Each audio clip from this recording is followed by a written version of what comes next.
Bom dia, são 8 horas e 15 minutos, segunda-feira, 25 de novembro. Essa é a TV Senado, eu sou André Ricardo e você assiste agora ao Senado em Dia.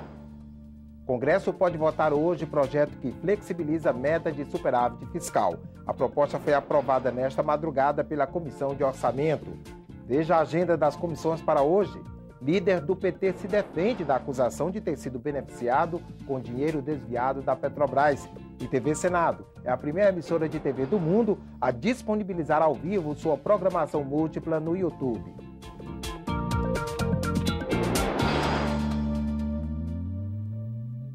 Foi aprovado por volta da 0 hora de hoje na Comissão Mista de Orçamento o projeto de lei do Executivo que formalmente desobriga o governo de cumprir uma meta de superávit primário neste ano, o que pode comprometer o pagamento de juros da dívida pública. Agora a matéria vai à votação no plenário do Congresso, que tem sessão marcada para hoje à tarde. Em mais uma reunião agitada da Comissão de Orçamento, marcada por desentendimentos entre os parlamentares, os governistas conseguiram aprovar o PLN 36. A proposta altera a Lei de Diretrizes Orçamentárias em vigor. Acaba com o limite de abatimento da meta de superávit primário para este ano. A base aliada do governo defende que a mudança na lei é necessária para a transparência e para evitar o comprometimento de programas sociais. Mas a oposição interpreta o projeto como uma falta de compromisso do governo com as contas públicas e avisou que vai fazer o possível para obstruir a pauta de votações do Congresso. No plenário do Congresso Nacional a coisa vai ser diferente. Aí a gente vai ter muito mais espaço para que a gente possa obstruir o processo de votação e mostrar ao Brasil de que essa maquiagem que está sendo consagrada através da alteração na LDO, na verdade, reforça a situação econômica do Brasil, que hoje passa por um período de estagnação com inflação e o déficit público cada vez maior, mostrando o absoluto descontrole da economia brasileira por parte do atual governo. Nós temos que ajustar as contas públicas, nós temos que ter a LDO sintonizada com a realidade da economia de 2014 e preparando a economia de 2015. Na verdade, aqui não é uma disputa entre oposição e governo, né? A minha posição é uma posição técnica. Nós estamos ajustando a LDO da melhor forma possível para que o país possa ter equilíbrio e possa, inclusive, aprender com os erros de 2014. Esse foi o meu relatório e o relatório prevaleceu. Pois é, antes de votar o projeto que altera a meta do superávit do governo, o Congresso Nacional precisa analisar vetos da Presidência da República a propostas do Legislativo. Quem traz as informações ao vivo é o repórter Tiago Tibúrcio. Bom dia, Tiago. Bom dia, André. São 38 vetos presidenciais na pauta da sessão do Congresso Nacional, que será realizada a partir das 3 horas da tarde, horário de Brasília, de hoje. Entre eles, um projeto que rejeitou novas regras para a criação de municípios. Esse, aliás, já é um segundo projeto vetado integralmente pela presidente Dilma sobre o assunto. Os parlamentares também devem analisar vetos à mini-reforma eleitoral e vetos também ao projeto que regulamentou a atividade dos condutores de veículos de emergência. Caso a pauta seja esgotada, ela ficará livre para a apreciação do projeto de lei do Congresso Nacional, que autoriza o governo a realizar um abatimento maior na meta do superávit primário, como mostramos na primeira reportagem. Voltamos ao estúdio. Obrigado, Tiago. Confira agora a agenda das comissões do Senado para amanhã desta terça-feira. Na Comissão de Meio Ambiente e Defesa do Consumidor está o projeto que prevê o acesso público a dados usados para a revisão de tarifas do transporte público. O objetivo é que a população possa fiscalizar o aumento de passagens. A audiência pública na Comissão de Assuntos Sociais debate a licença classista remunerada. A possibilidade de que o servidor se licencie para desempenhar mandato numa entidade classista como sindicato ou federação, sem perda de salário, estava prevista em projeto, mas foi vetada pela presidente Dilma. E o primeiro item na pauta da Comissão de Educação é o projeto que prevê a criação da escola de tempo integral no ensino fundamental.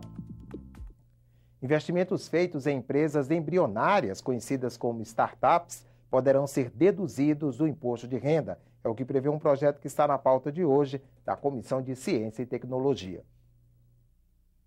A proposta prevê que a dedução seja limitada a 20% do valor investido que não poderá ultrapassar R$ 80 mil por ano. Os valores aplicados deverão permanecer por pelo menos 3 anos na startup. Segundo o autor do projeto, o senador José Agripino, a intenção é ampliar as possibilidades de investimentos nas startups brasileiras, aumentando a competitividade delas e as chances de sucesso. Se o projeto for aprovado na Comissão de Ciência e Tecnologia, ele ainda terá que ser examinado na Comissão de Assuntos Econômicos. Por falar nisso, a Comissão de Assuntos Econômicos está prevista para logo mais às 10 horas da manhã. Quem traz informações ao vivo sobre a pauta da reunião é a repórter Mariana Abreu. Bom dia, Mariana. Bom dia, André. Reduzir o preço da internet banda larga e permitir assim que mais pessoas tenham acesso ao serviço. É o que estabelece um projeto que está na pauta desta terça-feira da Comissão de Assuntos Econômicos. Para garantir tarifas mais baixas, a proposta reduz o ICMS que incide sobre o setor até o limite de 10%. Para ter direito a essa alíquota diferenciada, as operadoras precisam assegurar velocidade de 5 megabytes por segundo ou mais e cobrar uma tarifa mensal de R$ 40. Se a velocidade for de 10 megabytes por segundo ou mais, esse limite de preço não precisa ser respeitado. A autora da proposta, a senadora Gleisi Hoffmann, estima que a medida levaria a um aumento de 2 milhões de assinantes de banda larga fixa, o que representaria um crescimento de 9,5% no número de assinantes. Os senadores também devem analisar as 14 emendas de plenário ao projeto que convalida os incentivos fiscais concedidos de maneira irregular por estados para atrair investimentos privados. A matéria faz parte de um pacote de reforma do ICMS enviado pelo Executivo ao Congresso Nacional em 2012, mas que, para avançar, depende do consenso entre estados e Executivo. Essa matéria pode ser votada ainda hoje e a urgência é porque o Supremo já sinalizou que pretende editar uma jurisprudência desfavorável às empresas beneficiadas com a redução desses tributos. O perdão desses incentivos fiscais, então, é considerado urgente para acabar com a insegurança jurídica. André? Obrigado, Mariana. A TV Senado será a primeira emissora de televisão do mundo a disponibilizar multiprogramação ao vivo no YouTube. A partir de hoje, você poderá acompanhar os programas, as sessões plenárias, votações e audiências pela internet. Além da programação da TV em tempo real, o internauta poderá assistir às últimas 4 horas de transmissão. Se houver mais de uma atividade legislativa na casa, será transmitido um segundo canal no mesmo endereço, graças ao recurso de multiprogramação. O endereço do canal da TV Senado na internet é www.youtube.com/TV Senado. A estreia será às 9 da manhã desta terça-feira, com a transmissão ao vivo da reunião da Comissão de Ciência e Tecnologia. O líder do PT no Senado se defendeu nesta segunda-feira, na tribuna, da acusação de ter recebido dinheiro desviado da Petrobras para fazer campanha política. Segundo a reportagem publicada no domingo pelo jornal O Estado de São Paulo, o ex-diretor de abastecimento da Petrobras, Paulo Roberto Costa, disse no depoimento de delação premiada que o senador Humberto Costa recebeu R$1 milhão do esquema de corrupção na estatal para a campanha de 2010. O dinheiro teria sido solicitado pelo empresário Mário Beltrão, amigo do líder do PT no Senado, e teria saído da cota de propina destinada ao Partido Progressista. No mesmo dia, o senador emitiu nota negando as acusações. No texto, ele afirma que todas as doações de campanha foram legais e aprovadas pela Justiça Eleitoral, e coloca o próprio sigilo bancário, fiscal e telefônico à disposição do Supremo, do Ministério Público e da CPI da Petrobras.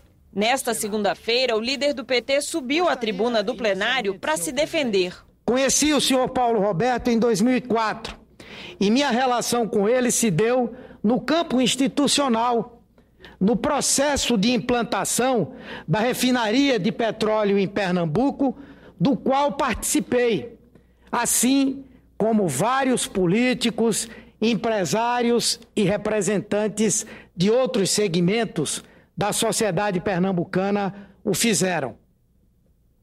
Conheço e sou amigo de infância do senhor Mário Beltrão, porém, em nenhum momento pedi a ele, e ele muito menos exerceu o papel de solicitar recursos ao senhor Paulo Roberto para a campanha ao Senado de 2010.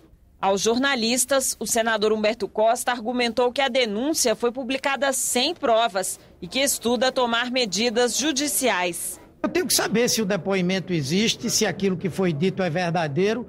Quando isso vier a público, eu vou analisar. O que ocorre é que nesse processo da delação premiada, infelizmente, só quem tem acesso às informações do que aconteceu é um pedaço da imprensa. Porque esse sigilo que está colocado aí, ele só vale para alguns. As próprias pessoas que estão sendo acusadas, vilipendiadas, não têm acesso a essa delação premiada para que possa se manifestar, inclusive tomar decisões legais cabíveis. O vice-presidente do Senado, Jorge Viana, que é do PT, cobrou providências do ministro da Justiça contra o que chamou de vazamento seletivo. A publicação sem provas de parte dos depoimentos que incrimina governistas. Depoimentos que foram tomados em segredo de justiça. A Polícia Federal tem que tratar isso com mais seriedade. O ministro da Justiça precisa agir.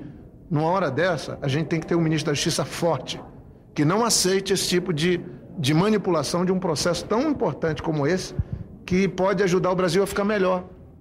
O empresário Mário Beltrão, citado na reportagem, também se defendeu em nota. Beltrão negou ter pedido contribuição à campanha de Humberto Costa ao Senado. Declarou ter contratos com a Petrobras há 32 anos, mas nenhum vinculado à diretoria da qual Paulo Roberto Costa fez parte.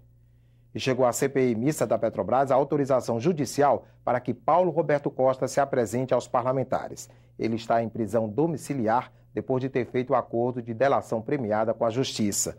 Na CPI, o ex-diretor de abastecimento da Petrobras vai ficar frente a frente com outro executivo demitido da empresa, Nestor Cerveró, que respondia pela área internacional quando a refinaria de Pasadena, nos Estados Unidos, foi comprada. Ficamos por aqui. No decorrer do dia você acompanha outras informações nos boletins do Senado agora. Enquanto isso, continue assistindo a nossa programação.